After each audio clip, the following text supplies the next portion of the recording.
Ok, pessoal, vamos dar continuidade então, agora falando sobre cinética química, matéria que vocês não estudaram, parece em química geral. Vamos lá, novamente, essa revisão aqui de química não tem a pretensão de torná-los fera, né, no assunto e nem aborda exercícios. Caso vocês queiram aprofundar, vocês busquem então os livros de química geral, livros aí de química, tem tanto na fisicoquímica e outras áreas, que abordam esse tema. E lá vocês certamente terão vários exercícios para serem feitos, tudo bem? Então, a cinética química é o ramo da química que estuda a velocidade das reações, ok? Então, tem vários fatores que afetam a velocidade das reações que a gente vai daqui a pouco abordar. É um assunto muito importante, principalmente na indústria, nos processos do cotidiano, né, para você entender esta relação entre reação química e cinética, né, quais são os fatores que afetam essas velocidades. Exemplo, você coloca alimentos na geladeira, por abaixamento da temperatura, ele causa uma menor cinética de reação bioquímica, né? Seja de bactérias, as próprias reações em geral, e com isso conserva mais os alimentos. A velocidade das reações são definidas de forma similar, a exemplo de um carro que corre, né? Você tem então a variação. No carro, você tem ΔX para um termo, ΔT, ok? No caso nosso, nós vamos falar em termos de concentração. A variação será em termos de, é, não em distância, mas em termos de variação de concentração. Beleza? Então, quando fala delta, esse símbolo aqui de delta, ok? Esse símbolo, ele é para variações, ok? Aqui, ó, delta, variações macroscópicas, ok? Se você fala agora em D, dx, daqui para variações microscópicas, infinitesimais. Tudo bem? Então, essas são as duas diferenças que vocês estão abordam em matemática. Tem vários fatores que afetam a velocidade das reações, como natureza de reagentes, ou seja, afeta diretamente reatividade. Por exemplo, sódio em água, né, chega a pegar fogo, explodir, tá certo? Porque é muito energético a formação de hidrogênio, a combustão de hidrogênio com oxigênio do ar. Também estado físico, né? Então, você, se está em pó, ele é muito mais reativo, tem muito mais área superficial, né? Então, ferro na forma de palha, né? De bombril, por exemplo, ele consegue reagir com oxigênio, formando uma combustão bem mais rápida, né? Formando aquelas fagulhas, ok? Chispas de ferro. Mas você não consegue fazer essa reação se você, por exemplo, uma barra de ferro for aquecida. Mesmo, no máximo, vai derreter, mas não vai pegar fogo. Tudo bem? Então, o estado de agregação, né? Se ele o tamanho das partículas influencia muito, muito, muito essa reação. Se você tem, por exemplo, gasolina líquida, ela pega fogo na superfície, mas se for gasosa, ela explode, entendeu? Então pode ter explosão. Então, isso é outro fator muito importante. Concentração é meio óbvio, né? Quer dizer, quanto maior a concentração, maior a taxa de colisão entre as partículas. E, por consequência, você vai ter uma reação mais rápida. Temperatura também sempre afeta, né, a cinética no sentido favorável. Se você aumenta a temperatura, você aumenta a taxa, a frequência de colisão, e por consequência, você aumenta a velocidade de reação. Observe que a temperatura ele vai jogar positivamente ou negativamente do ponto de vista de equilíbrio químico, vai depender se a reação é exotérmica ou endotérmica. Por exemplo, se uma reação ele libera calor, né, se você aquece então o sistema, ou seja, vem calor, né, da vizinhança para o sistema, você então desfavorece essa liberação de calor, ou seja, você desloca o equilíbrio para a esquerda, né? Contudo, um processo endotérmico que absorve calor, se você aumenta então a temperatura, né, do sistema, você por consequência favorece esse processo endotérmico, tudo bem, com aumento de temperatura. Ou seja, se você pega um sal, né, e aquece, a dissolução dele cada vez é maior, né? Porque geralmente a dissolução do sal é um processo endotérmico, ele precisa de energia externa da vizinhança para ser absorvido pelo sistema, ok? E por consequência, você quando toca o sistema, você percebe como se estivesse ficando frio, né? Porque você está vendo, na verdade, essa transferência de energia, né, da vizinhança para o sistema. Então, as vizinhanças também se tornam frias. E, finalmente, por exemplo, catalisador. O catalisador ele diminui a barreira de ativação, né, de uma reação e, por consequência, aumenta a velocidade das reações, né? Catalisador é muito utilizado em processos industriais, né, em processos químicos, né, de reação e tudo mais. Ok, no nosso corpo também tem vários catalisadores também, né, enzimas próprias para poder favorecer esse processo bioquímico, né, as reações bioquímicas na célula. Vamos lá, aqui tem um exemplo seguinte, cada reação de velocidade, né? A velocidade de reação. Exemplo aqui do pentóxido de nitrogênio se decompondo em dióxido de nitrogênio mais oxigênio. Então, aqui foi um exemplo bem didático que eu fiz, inclusive um desenho, para poder explicar isso melhor. Então, qualquer que seja a reação A, né, de um composto A, né, estequiometria B de um composto B, gerando C, D, D, né, você tem que primeiro definir para qual espécie vai reportar a taxa de variação. Por exemplo, delta DD, né, ou seja, da espécie D dividido por DT, que é a velocidade de variação do D, respeitando a estequiometria de reação química. Então, é costume você normalizar tudo isso aqui, né, para uma mesma comparação. Considerando que, por exemplo, você tem uma relação de A para B e de C para D, então, se você normaliza isso tudo pelos coeficientes estequiométricos, você está considerando, então, a mesma velocidade. Exemplo, né?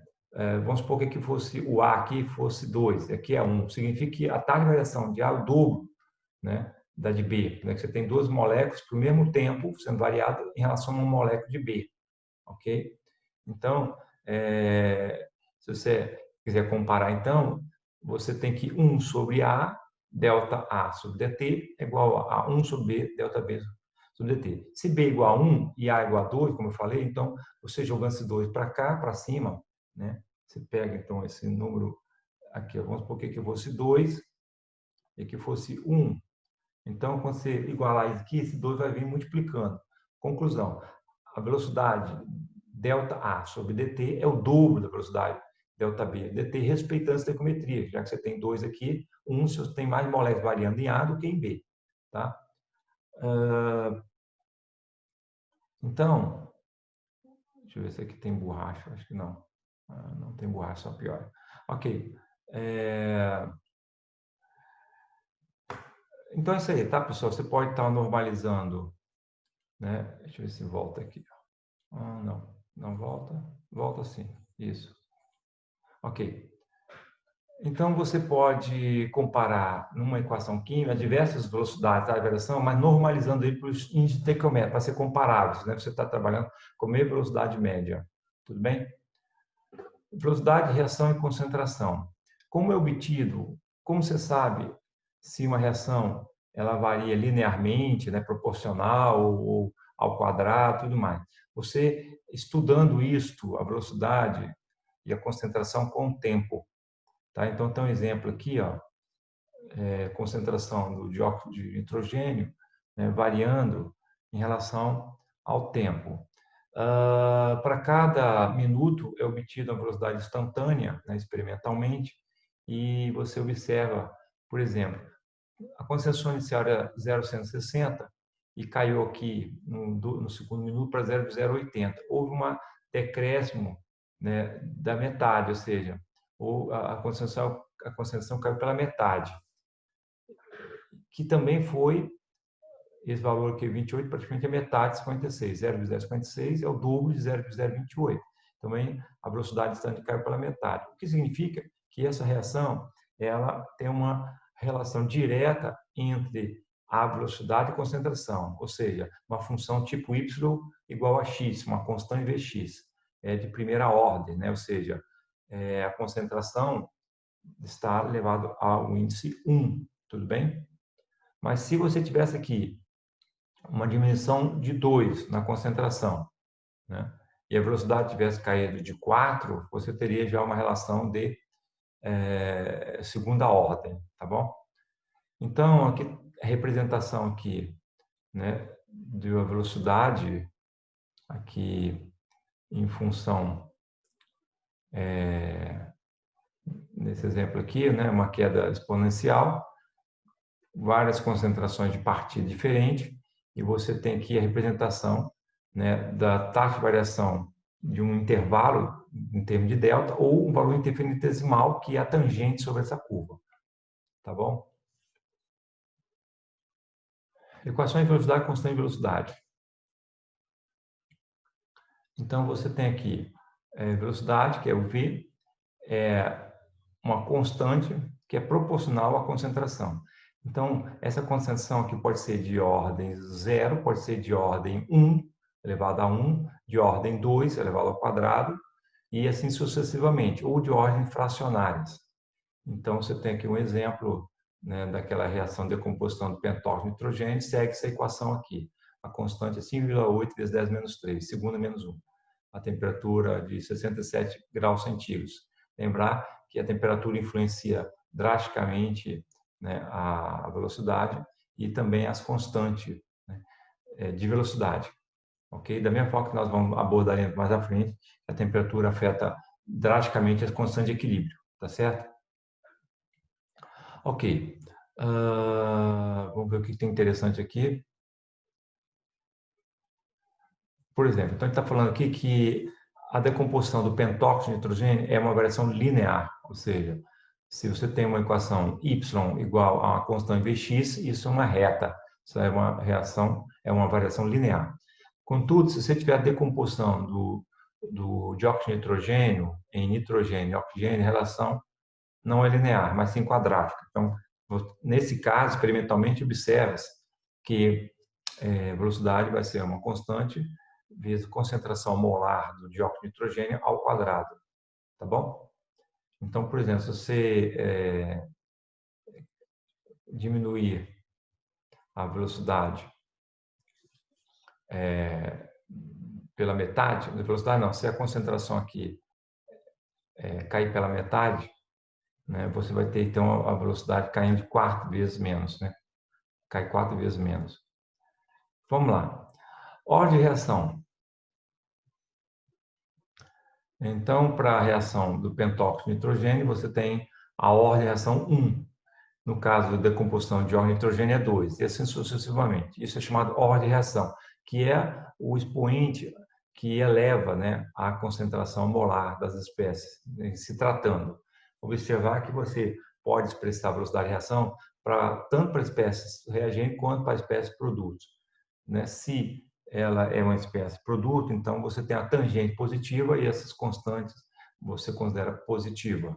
A variação é positiva. Mas se for reagente, então decaindo, a concentração vai caindo, então esse valor, a delta T, né, essa delta T, desculpe, delta X, delta C, delta de concentração sobre dt é uma variação negativa. Conforme vocês viram aqui, né? Aqui é uma variação negativa, né? A tangente é negativa, tá bom? Porque está havendo uma queda da velocidade da reação, né, em função do transcurso da reação. Vamos lá. Aqui está falando sobre a reação. Nós já falamos sobre isso aqui, né? Constante de ou seja, reação de ordem zero. Tá. Aqui tem outro exemplo interessante. Por exemplo, a decomposição da amônia em nitrogênio e hidrogênio, a velocidade da decomposição é constante, não depende da concentração. Ou seja, a ordem, no caso, é zero, porque a velocidade é sempre constante, né? E vai decompondo de uma forma bastante linear. Linear não, constante, desculpa, constante. Se for linear, seria uma variação de primeira ordem. Outras reações dependem de mais de um componente, como a reação redox do hipersulfato sólido. Aqui você tem aqui, então, uma reação de decomposição, uma eletroquímica, né?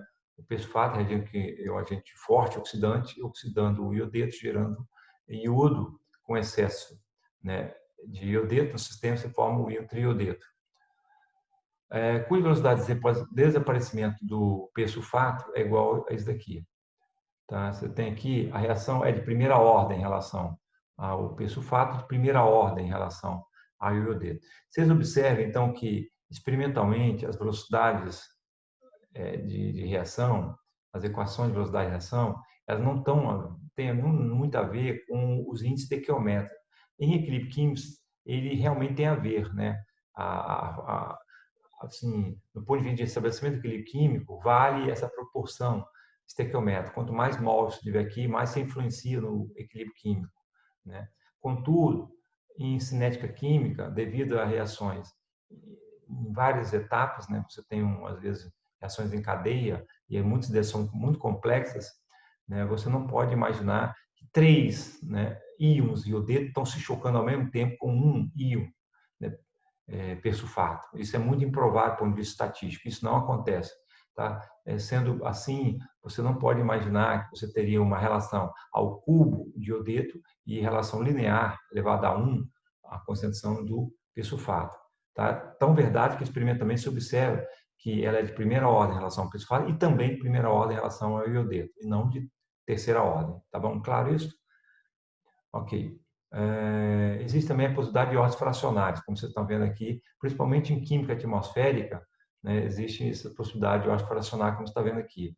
O trióxido de enxofre com ozônio, formando as moléculas de... Eu acho que tem um erro aqui. Descobri um erro aqui no meu livro, hein? Não está certo. Aqui é o... Não está certo. São 3, 2, 6, mas tem 9. Não está errado. Tem um erro aqui. Aqui deve ser SO2. Aqui deve ser SO2, 4. Aqui dá 6. Um SO3. Tem que observar, tem algum erro aqui. É SO2 e SO3. Tá? Aqui não é SO3, não, é SO2, tá bom? Pessoal, então essa velocidade aqui da reação, ela tem ordem fracionária em relação ao o trióxido de enxofre, ok?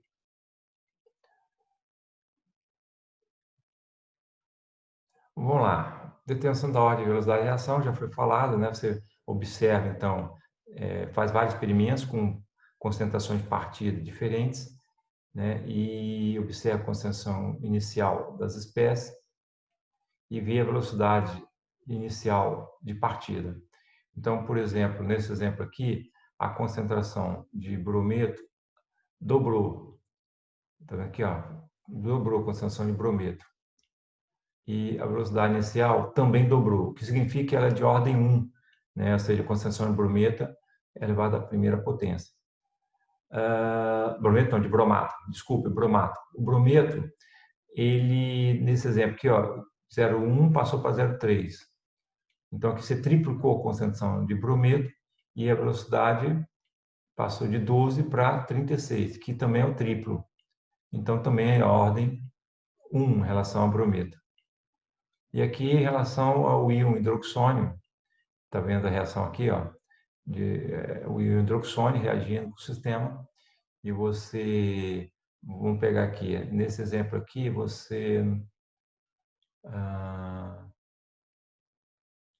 tem que ver aqui uma situação que os outros são constantes, 0,101, aqui 0,01, está aqui, esse daqui que variou, dobrou, triplicou o brometo, a concentração do brometo triplicou e aqui também triplicou, então sendo assim, ele é de ordem 1 para o brometo. Para o bromato, nós pegamos esse primeiro exemplo, né? Dobrou aqui e dobrou aqui, também de ordem 1 em relação ao bromato. E agora vamos ver com o pH, né? Desculpe, o potencial hidrogeniônico, né? Ou seja, o hidroxônio, concentração de hidroxônio. Eu tenho que pegar duas condições similares para comparar. Deixa eu ver aqui, 0,3, 0,1, que está igual.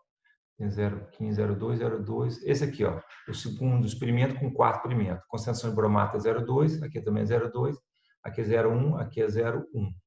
Tá? Então, nesse caso aqui, houve um aumento, né, de 50% aqui, e aqui houve uma variação, né, de 24 para 55, que não é o dobro mais que o dobro, né? Porque aqui, tem que fazer o cálculo aqui. Em resumo, bromato. Comparando o experimento 1, 2, 2, observe que a velocidade dobra quando a condição dobra. Portanto, a reação é de primeira ordem, já falei. O brometo também, né, é de primeira ordem. E o hidroxônio, comparando o experimento 2 com 4, observe que quando o hidroxônio aumenta por um fator de 1,5, a velocidade aumenta para um fator de 2,29, que é o quadrado de 1,5. Está vendo aqui? Então, você conclui, por consequência, que ele é de segunda ordem em relação ao hidroxônio. Ok? Então, você tem que a velocidade de consumo do bromato vai ser igual a constante vezes concentração do bromato, né, elevado a 1, brometo elevado a 1 e hidroxônio ao quadrado. Observe que essa estequiometria aqui, desculpa essa relação, 1, 1, 2, não tem nada a ver com a estequiometria. Aqui era 1, 5, 6. Tá? Mais ou menos enfatizando que você não, em cinética química, você não se preocupa com o expoente estequiométrico, né? Aquela teoria de choques, né, intermoleculares, e não se aplica bem à parte de cinética química, tá bom? Ok.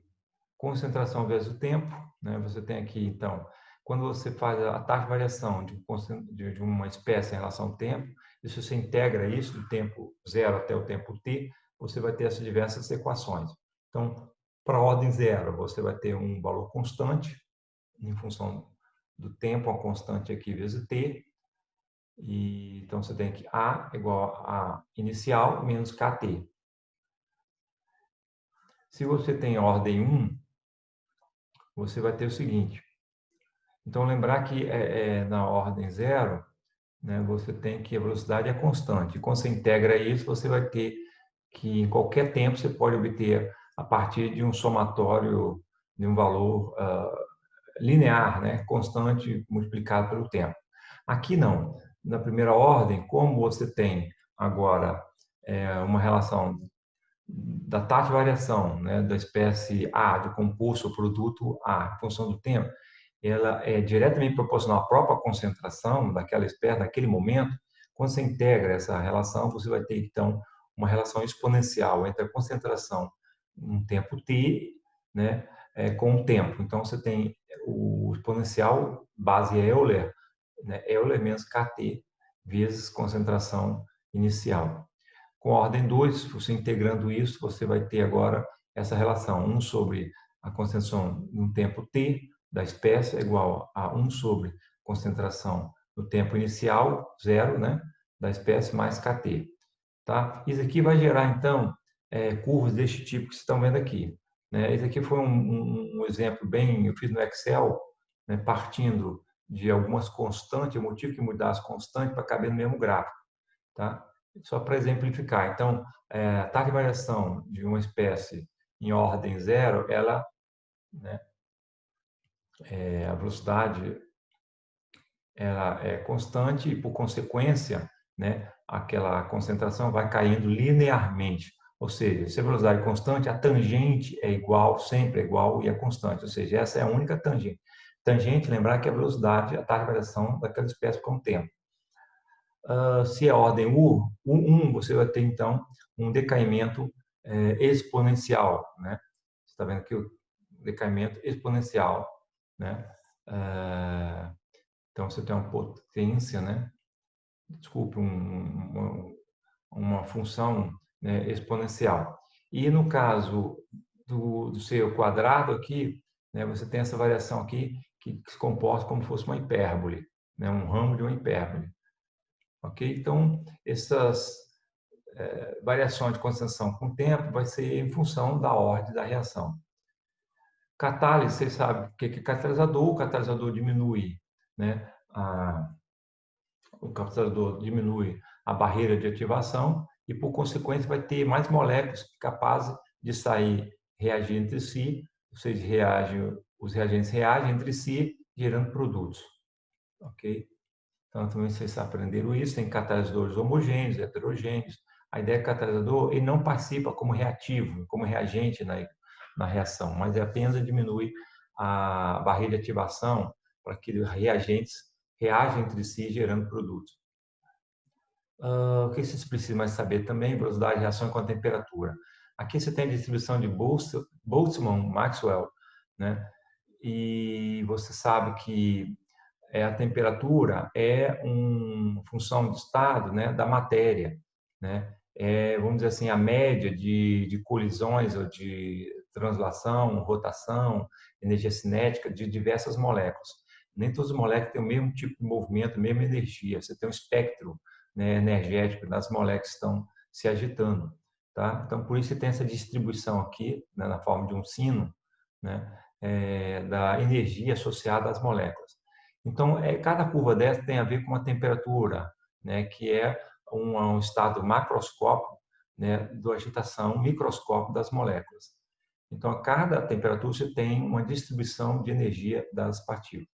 Olha, o que acontece quando você aumenta a temperatura? Se a energia de ativação está aqui, né, observe que na temperatura T2 você tem muito mais molécula proporcional à distribuição, né, e, por consequência, você tem mais moléculas que ultrapassam a energia de ativação e, por consequência, tem uma cinética de reação mais rápida em T2 do que T1. Então, T1, essa distribuição está deslocada mais para a esquerda, e, por consequência, tem uma área menor aqui de moléculas que tem aquela energia de ativação, né, para poder gerar, né, essa reação.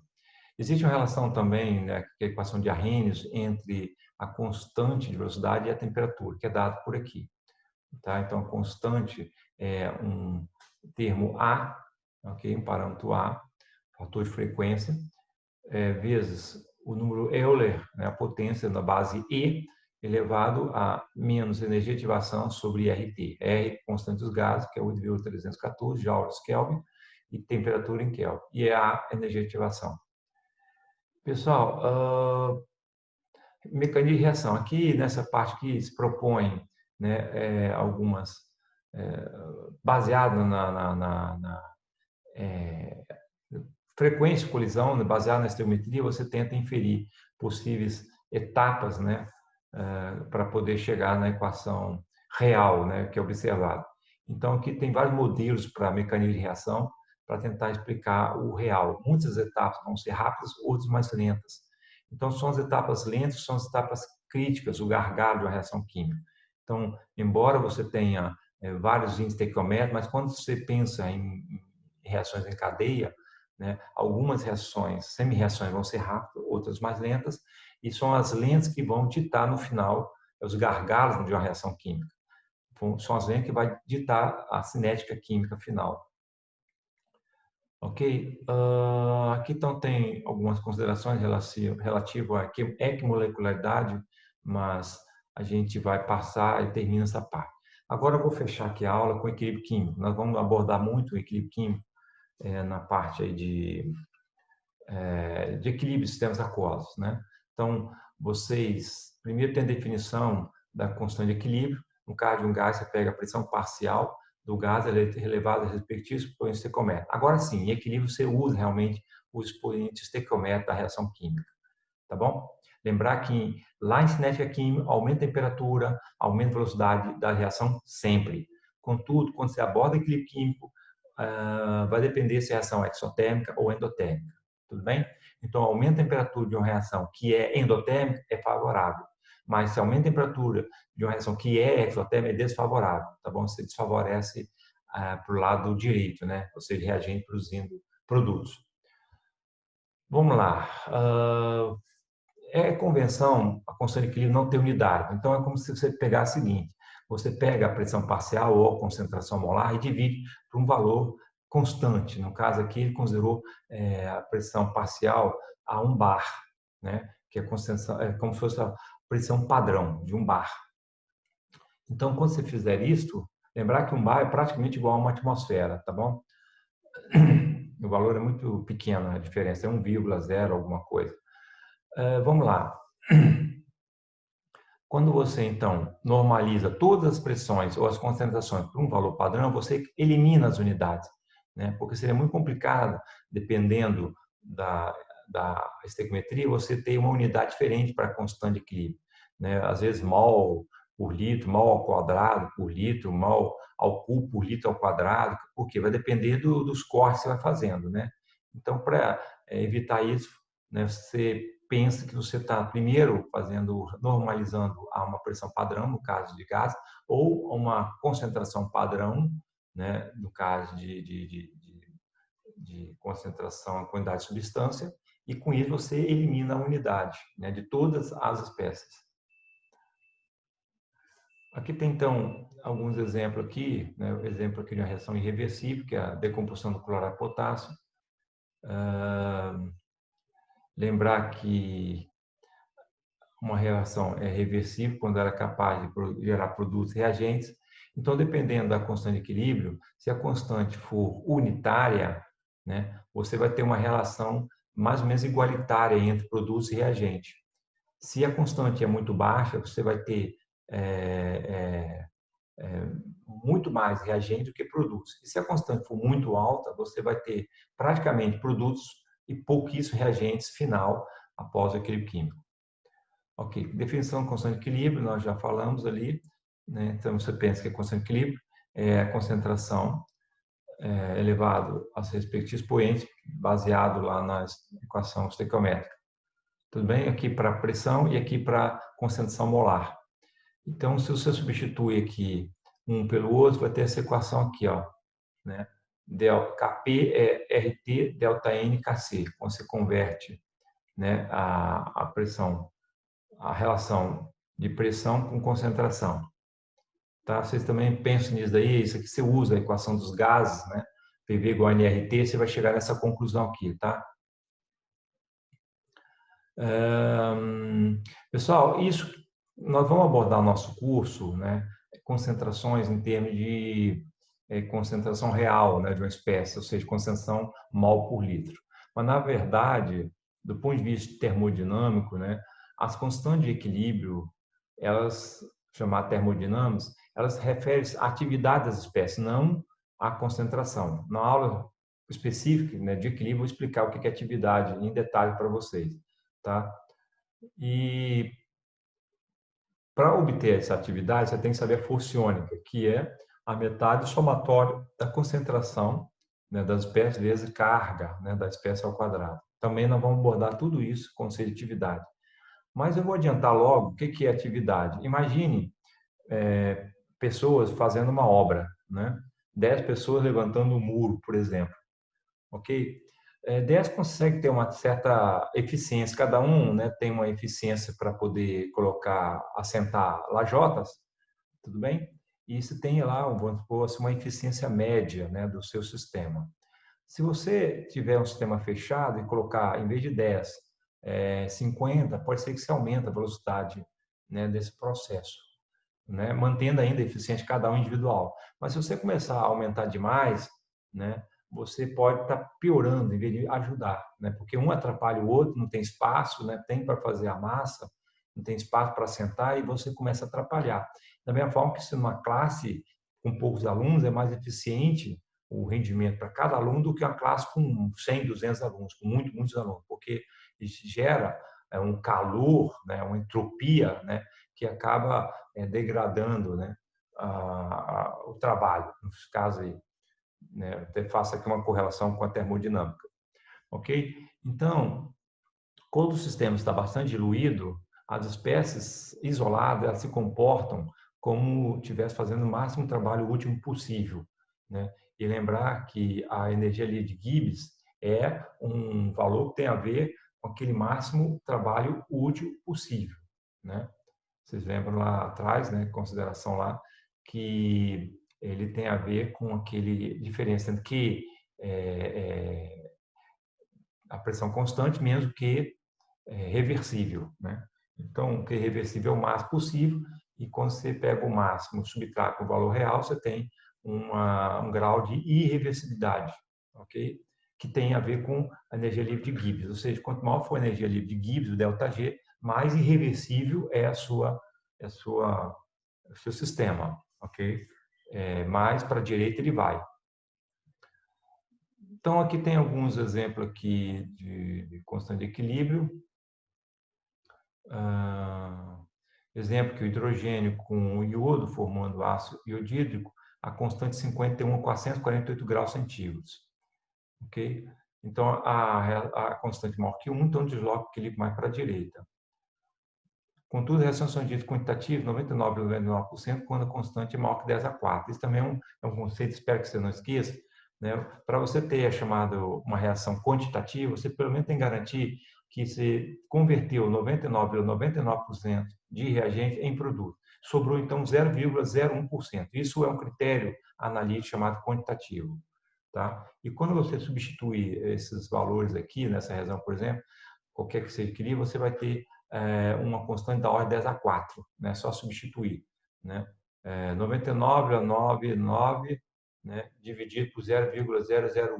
Né? Você vai ter, então, o valor da ordem 9.999, que é da ordem 10 a 4. Mas mesmo em reações com altíssimas constantes, como 10 a 20, teoricamente é prevista a presença de reagente no equilíbrio. Tá, pessoal? Então, você vai ter muitos sistemas de equilíbrio, principalmente KPS, produtibilidade, que você vai ter constantes muito altas e é possível você calcular concentração de espécies, reagentes, o que sobrou, extremamente baixas, né? Coisas de 10 a menos 20, né, molar, o que daria praticamente um átomo, né, por mol de átomo, ou seja, 6 vezes 10 a 23 partículas.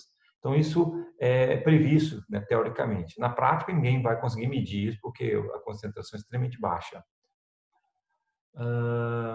Outro parâmetro importante de equilíbrio é que quando você inverte a reação, você inverte, né, a constante de equilíbrio, ou seja, 1 sobre a constante inicial. Então, você inverte o potencial. Exemplo, se a água se decompõe, autoprotólise gera hidroxônio, hidroxila, e a constante de 10 menos 14, né, a 25 graus centígrados, pH, o que vai gerar pH 7, né, porque a concentração de H+, e OH- são iguais, ou seja, 10 menos 7 molar de H+, vezes 10 menos 7 molar de OH- dá 10 menos 14. Mas se você inverter isso daí, ou seja, reagir hidroxódio com ácido clorídrico, essa reação é muito energética, pois a constante é altamente favorável, 10 a mais 14. Se você inverter, então, essa reação, você está invertendo 1 sobre a constante de equilíbrio, 10 vai dar mais 14, que é uma constante alta, extremamente alta. E associada a essa constante, vai ter uma altíssima energia livre de Gibbs, né? Como nós falamos lá na aula de termodinâmica, né? Você vai ter aqui uma altíssima energia livre de Gibbs. Cadê? Aqui, ó. Tá vendo aqui? Constante de equilíbrio é energia livre de Gibbs. Ou mutatis mutandis aqui, ó. Energia livre de Gibbs, né? Padrão num sistema de equilíbrio, que está relacionado aqui, né? Somente no estado de equilíbrio. Você tendo aqui 10 a 14, vai sair logaritmo 10 a 14, dá 14 vezes isto, né? Vezes R, vezes T, que vai dar um valor bastante grande, né? Bem pronunciado, de variação de energia livre de Gibbs, tá bom? Voltando então aqui onde que a gente estava, para finalizar, já são 37 minutos de aula, realmente o Química Geral são um semestre inteiro que eu estou tentando resumir em meia hora, praticamente 1h30, né? Dando essa revisão de aspectos importantes de Química Geral. Vamos agora para o princípio Le Chatelier. Né? Outra coisa que se estuda em equilíbrio químico é o princípio Le Chatelier. Se o sistema químico em equilíbrio se submete a qualquer causa exterior perturbadora, o equilíbrio se deslocará, reagindo quimicamente, no sentido de minimizar a ação perturbadora.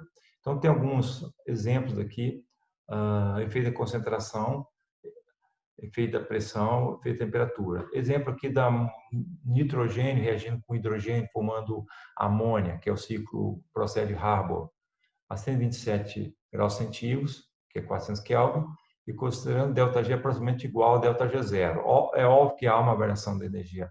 O ΔG é um pouquinho diferente do ΔG0, né? Mas ele está considerando aqui que praticamente igual, né? Para efeitos, né, de cálculo de uma situação que não a 25 graus centígrados, tá certo? Então, o ΔG0 aqui seria a 25 graus centígrados, e ele está perguntando, fazendo o exemplo, a 127 graus centígrados. Então, está falando que a variação de energia livre de Gibbs, ele não é muito diferente do ΔG0, né? Isso é uma consideração termodinâmica assim, aceitável. Tendo ainda a constante de equilíbrio 41, nessa temperatura, podemos deduzir. Vamos lá. Efeito da concentração pressão parcial. Mantido o volume do recipiente constante, se adicionar mais N2, a reação se deslocará para a direita. Se aumentar NH3, se deslocará para a esquerda. Então, pessoal, isso aqui é o princípio de Chatelier. Se você aumentar a concentração de nitrogênio, o equilíbrio se deslocará no sentido de minimizar essa variação de nitrogênio. E como ele faz isso? Deslocando para a direita. Ou seja, mais nitrogênio reage com o hidrogênio, gerando amônia. tá certo? Então, você desloca o equilíbrio para a direita. Observe que se você soma algo que você já tinha, o somatório é maior do que o que você tinha inicial, mas há uma perda de massa, ou seja, você tem 10, colocou 1, você não vai ter mais 11, você vai ter talvez 10,5, mas também você não vai ter menos que 10. Claro, porque você somou o que você tinha em equilíbrio com um novo sistema de equilíbrio agora. Então, você tinha 10, colocou 1, você vai ter, sei lá, 10,1, 10,2, 10,5, até próximo a 11. Você não vai poder ter mais que 11, tá certo? Porque senão você estaria ganhando matéria, né? Na verdade, o nitrogênio está se decompondo, formando um pouco mais de amônia, tá certo? Efeito da pressão. Aí tem que ver se o sistema se deslocar para o lado com menor pressão, né? Então, exemplo aqui, qual lado que tem menor pressão? Se você aumentar a pressão de todo o sistema, vai afetar a pressão em todas as moléculas. Mas o lado de menor pressão é o de produtos, é o lado da direita, que tem só 2 moles, enquanto que tem 4 moles, 1 de nitrogênio e 3 de hidrogênio. Então, aumento de pressão vai deslocar para o lado que diminui a pressão. Qual é o lado? O lado direito, tá bom? Que é o lado dos produtos. Então, vai aumentar a pressão, você forma mais amônia, tá bom? Finalmente, aumenta a temperatura. O processo aí em cima é exotérmico. Então, o que acontece? A 20, 120 graus, um aumento da temperatura deslocará o equilíbrio para a esquerda, pois o processo é exotérmico, desfavorável. Então, se aumentar a temperatura, você desloca para a esquerda. Ou seja, você produziria, teoricamente, menos amônia. Só que é preferível aumentar a temperatura porque você aumenta a cinética de reação. Então, o processo de Haber, ele joga mais com um processo cinético. Você aumenta a temperatura para aumentar a taxa de colisão entre nitrogênio e hidrogênio e gerar mais amônia num tempo menor, tá? Mesmo que haja uma pequena perda, né, de amônia devido ao equilíbrio químico, tá? Mas o efeito cinético sobrepuja o equilíbrio, tá bom? Finalmente, pessoal, o catalisador, né, não afeta o equilíbrio químico catalisador. O catalisador só afeta a cinética de reação, mas não o equilíbrio químico. E vem aquele problema final que nós mostramos, aplicando aqui o exemplo aqui da formação de amônia a partir da reação nitrogênio e hidrogênio. Ele considera que é uma situação inicial, com essas concentrações parciais aqui, com pressão parcial de nitrogênio e hidrogênio, e vai observar, então, quanto de amônia é gerado. Então, a constante de equilíbrio foi dada aqui, 1,45 vezes 10 menos 5, está aqui, vai ser igual à pressão parcial da amônia elevado ao quadrado, dividido pela pressão parcial de nitrogênio, dividido pela pressão parcial do hidrogênio elevado ao cubo. Substituindo, isso vai ser que X é 2,24 vezes 10 menos 3 molar, em equilíbrio químico com essa constante nessa temperatura dada aqui de 500 graus centígrados, tá bom? Lembrar que 500 graus centígrados desfavorece Le Chatelier, né? O equilíbrio do ponto de vista de Le Chatelier. Contudo, é uma temperatura suficientemente alta para favorecer a parte cinética da reação do ciclo de Haber. Agora, aqui eu gerei isso daqui, uma variação. Se eu, por exemplo, vamos supor que ele alcançou o equilíbrio químico, né? Supondo que a constante é 1,66, a dada temperatura, né? Você vê que a constante diminui à medida que a temperatura diminui, porque o processo ele deixa eu ver, se a temperatura constante antes estava quanto? Deixa eu ver. Deixa eu ver, a temperatura constante é 1,10 menos 5, a 500 graus centígrados. Então, se agora aumentou para 1,66, você aumentou a constante de equilíbrio. Ok? Ok? Então, você aumentou a temperatura. Ok? 500 graus. Então, houve um aumento da constante de equilíbrio numa temperatura. Ou seja, pessoal, se houve um aumento da temperatura da constante de equilíbrio, né, isso aconteceu porque houve um abaixamento da temperatura dessa reação química. Ok? Que nós já tínhamos discutido aqui antes, aumento da temperatura, considerando que o processo é exotérmico. Né? Então, vocês lembram? Então, na formação de amônio, o processo é exotérmico. Então, ele libera nitrogênio com hidrogênio reagindo, ele gera calor, ele liberta calor para as vizinhanças, é exotérmico. Ok? Se é exotérmico, o aumento da temperatura desfavorece a equilíbrio químico, ou seja, gera menos molécula para a direita. Tá? Então, a princípio, esse processo seria favorecido para a direita se você diminuísse a temperatura, tá? Deixar bem claro isso, tá? Então, se você diminui a temperatura, você aumenta a constante de equilíbrio, tá? Então, você passou de 1,45 × 10⁻⁵ a 500 graus centígrados para 1,66 a numa faixa de temperatura menor, entre 130 e 227 graus, tudo bem? Lembrar que você não vai fazer isso, né? Tá, pessoal? Deixar bem claro que no processo de Haas você usa alta temperatura para favorecer a cinética e esquece um pouco a mudança dessa constante de equilíbrio. Isso não afetará tanto quanto a cinética química. Ok, então nessas condições, né, você no equilíbrio químico, com essa constante, quando você for adicionar 0,6 atmosfera a mais, então você tem os... Vamos lá, aqui tem a variação cinética das espécies, hipotética, a partir de um certo valor inicial, né, estequiométrico, gerando aqui espécie em equilíbrio, você vê que está constante, não varia mais a concentração. Quando você fazer uma adição de 0,6 moles de nitrogênio, após o novo etapa de equilíbrio, que ele vai se reorganizar, gerando um novo sistema em equilíbrio, há uma queda aqui de X, né? Lembra que você tinha um valor aqui, aumentou, e há uma queda, por quê? Porque parte desse nitrogênio colocado aqui no primeiro membro, como reagente, ele reage com hidrogênio, então consumindo 3 vezes mais hidrogênio, porque a estequiometria é 3:1, ok? 3 moléculas de hidrogênio reage com uma molécula de hidrogênio. Então, se você tem X aqui você vai ter 3X consumindo hidrogênio, gerando 2X de amônia, né? 2X de amônia, tá certo? Porque a estequiometria tem que ser estabelecida. Para um desses é 3 de hidrogênio e 2 de amônia. Ok, pessoal, então observa aqui que você tem então aqui essas variações. Então, se você aplicar ao novo equilíbrio químico, constante agora é 1,66, e usando aquele método, né, de variações, que é muito abordado no ensino médio para gases, isso não vou fazer no meu curso de química aquática, né, química em sistema aquoso, né, porque isso aqui não perde um pouco o sentido, né, você faz equações mais diretas. Mas isso é útil para gases, né, e é uma metodologia usada lá no ensino médio. Então, pensando em termos de variações, tá? Você aplicando então a lei de ação de massa, você tem a pressão parcial de amônio ao quadrado dividido pela pressão parcial de nitrogênio vezes pressão parcial de hidrogênio ao cubo e substitui então essas variações. Como vocês estão vendo aqui, inicial está aqui, você tem as variações, você colocou 0,6 menos x, então isso é o que vai sobrar nitrogênio, é a variação, né? E aqui é a variação menos 3x, que caiu o teor de hidrogênio, e aumentou 2x a variação de amônia.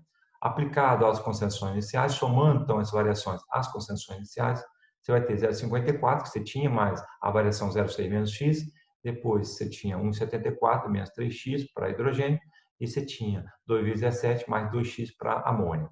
Aplicado esses valores à equação de equilíbrio, você vai ter então uma equação não trivial, né, complexa, pois você não consegue isolar x em função de x. Daqui é o que nós chamamos, alguns matemáticos mais antigos, chamar como uma equação transcendente, que transcende a naturalidade, né? É uma reação, um polinômio complexo, né? Porque você não consegue isolar x em função de outro termo, né? Só contendo números no segundo membro. Você tem aqui cubos, você tem quadrados, é complicado isso. Você tentar isolar uma relação a outra, você pode tirar raiz cúbica, se você isolar em relação a isso aqui, raiz quadrada. Se você isolar isso aqui, vai ser função de primeiro grau. Ok, pessoal, então como se resolve isso? Através de um processo interativo. Eu fiz a iteração e tive essa resposta aqui, 0,093, tá bom? Aqui tem outro exemplo de equilíbrio químico para cálculo de pH. Né? Depois vocês observam isso e vai abordar esses cálculos de pH e outras coisas no processo que a gente vai analisar. Pessoal, eletroquímica também é um capítulo muito interessante. Eu vou passar aqui lentamente para vocês talvez estudarem depois. Né? Vocês conseguem, né, dar uma olhadinha. Isso está no livro, então, Show de Química, mas eu não passei no material previamente enviado na quinta-feira, né? Então, aqui mostra os tipos de PIP, Daniel, reações de oxidação, né? Como tem potencial da célula, ok? A relação de energia livre de Gibbs, né? Com potencial, ok? Então, tem todas as considerações aqui, equação de Faraday, né? Delta G menos NF delta E, tá certo? Que é uma equação muito utilizada, a gente vai estudar lá no final do semestre, são as reações. Você pode obter a energia livre de Gibbs a partir de diferente potencial, ok? Então, a partir da energia livre de Gibbs, né, depois você aplica lá você pode depois obter até a entropia, né? A partir de valor de entalpia. Então, tem todas essas correlações, né? Possíveis, ok? E vamos lá, você tem a Pi-Daniel, você tem medidas de potencial, né? Você define o potencial padrão de hidrogênio. Eu creio que você deve ter estudado eletroquímica, né? Em química geral. Espero que sim, né? Porque vocês precisam ter a noção, por isso eu estou passando lento aqui, para vocês dar uma relembrada no aspecto de equilíbrio de eletroquímica, tá bom? Então, você tem que ΔG menos NF delta E. Então, a energia livre, né? Ela pode ser obtida a partir de potenciais medidos, e se você define potencial elétrico padrão, delta é zero, né, também aí a condição padrão para potencial é 1 molar de concentração das espécies e temperatura 25 graus centígrados. Você, a partir dessas medidas, você obtém a variação de delta G zero. E a partir de delta G zero, você obtém a constante de equilíbrio para a reação, tá bom? Então, aqui tem alguns exemplos aqui dessa conversão, né, de potencial padrão para constante de equilíbrio. Tá? A gente vai abordar isso lá no capítulo de equilíbrio químico. Aqui eu estou falando da equação de Nash, tem alguns exemplos aqui da equação de Nash, ok? Então, vocês, por favor, dão uma relembrada nesse tópico.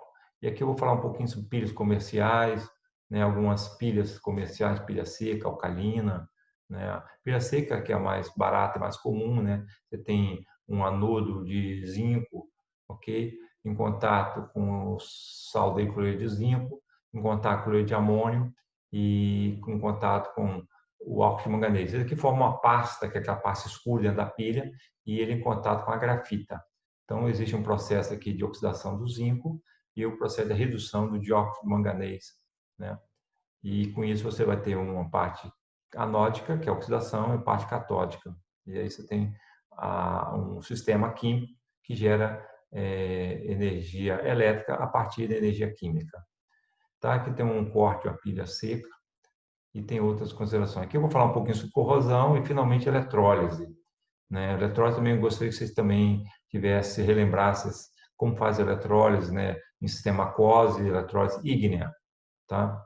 Eletrólise de sódio, produção de sódio metálico, né? Com um processo de eletrólise ígnea, ou a partir de eletrólise de ar, usando um eletrodo de mercúrio. Tá? A gente vai abordar isso, né, em outro momento. Aqui tem a parte de lei de Faraday, né? Unidade de carga, corrente vezes tempo. Então, você tem como fazer previsões de depósito de massa a partir do conhecimento de corrente elétrica que está passando por um sistema eletrolítico versus o tempo, né? Então, corrente vezes tempo, você vai ter quantidade de carga. Quando você dividir isso pelo número de Faraday, que é 96.500 Coulomb aproximadamente, você tem, então, o número de mols associado. E tendo o número de mols, você vai converter isso em massa. Então, você pode fazer aqui uma galvanoplastia, né? Depósito de espécies a partir da lei de Faraday. Tá? A partir do capítulo 2 já é falando de segurança em laboratório, são os aspectos, depois vem os demais capítulos que abordam as diversas reações químicas de interesse. Pessoal, já são 53 minutos, mas eu gostaria de finalizar aqui. Na verdade, eu vou finalizar essa parte aqui e deixar somente a questão matemática lá numa aula à parte, tá bom?